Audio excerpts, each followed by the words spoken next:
Welcome to the deep dive. Today, we're digging into some really interesting source material about those online slot streams. The ones you see everywhere. Oh yeah, Twitch, YouTube, super high energy, lots of flashing lights. And huge wins, right? Always these massive wins. That's the image they sell, definitely. Big money, nonstop excitement, and often this idea that the streamer's just a regular person getting lucky. Exactly. But the sources we looked at, they jump right into a pretty big question about that whole picture. Which is, are these streamers actually gambling with their own money on those crazy bets? Or is something else going on, like a sort of hidden world behind the scenes? And that's what we're trying to do in this deep dive, isn't it? Use these sources to unpack how that hidden world actually operates. Okay, so let's start with the basics. Why are online casinos even involved with these streamers? What's in it for them? Well, it's pretty straightforward when you think about it. Visibility, engagement. Getting eyes on their product. Exactly. They want their brand out there in front of potentially millions of viewers. And crucially, they want you, the viewer, to believe those big wins are, not just possible, but actually quite common. Right, achievable. Yeah. So how do they link up with these streamers? What are the mechanics? The sources point to a few main ways. Sometimes it's a direct deal, casino to streamer. Other times it's through these affiliate networks. Okay. And how does the money work? How are the streamers paid? There are different models. You've got your simple, flat sponsorship fees, sure. Like just paying them to play? Yeah.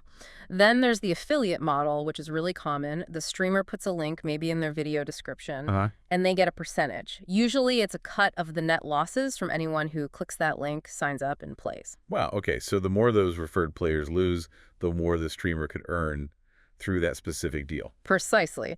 But then the sources talk about what they call the shadiest method.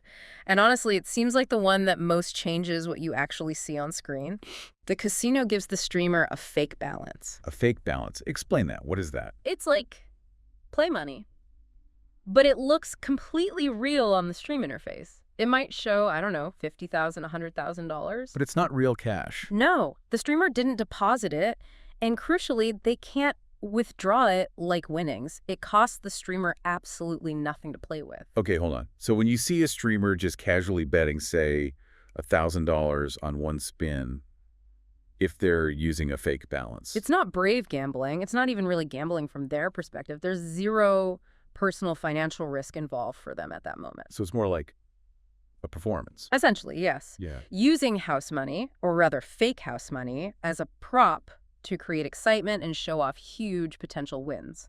They can make bets most viewers could never dream of affording. And the impact on the person watching at home. Well, that's the real danger the sources highlight. You see these massive bets, these seemingly risk-free plays that eventually hit big wins because they can just keep spinning. Right, they're not burning through their own savings. Exactly. So viewers get excited. They think, hey, maybe I could hit that.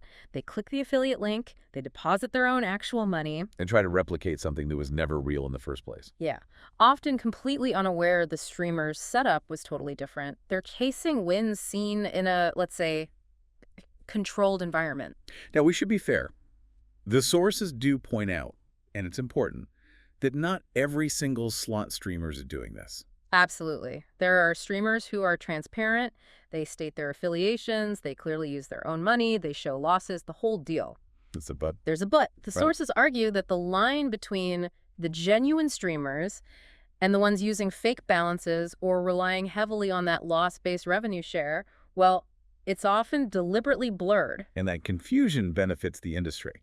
It seems so. If viewers can't easily tell who's real and who's playing with essentially monopoly money, the overall perception is just big wins happen all the time.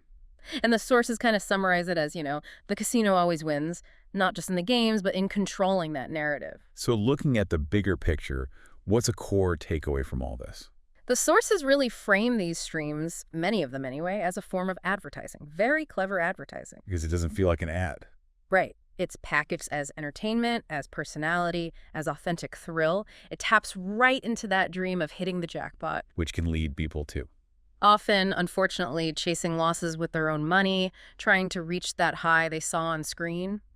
So the advice that comes out of this analysis is basically, stay skeptical. Definitely. Ask yourself questions when you watch. If a streamer seems to just win constantly, hits bonus rounds all the time, makes enormous bets without flinching or their balance ever really tanking, just pause.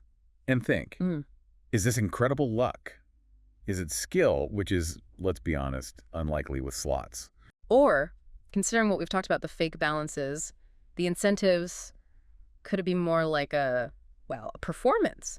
Maybe even a scripted show designed purely to get you to click that link. It sounds like in this whole ecosystem, perception isn't just part of the business. Yeah. It is the business. Perception drives the profit. Yeah, and the thought that really lingers from the sources, something for you to maybe chew on, is this. The moment you recognize the potential illusion. You stop being the target, Yeah, the mark. exactly. You see it for what it might be. That's powerful. And the sources had a great closing metaphor too, didn't they? They did. It was something like, in the world of online slot streams, the house doesn't just have the usual edge in the game. Sometimes it controls the camera too. Definitely something to keep in mind if you find yourself watching that kind of content. A crucial perspective shift.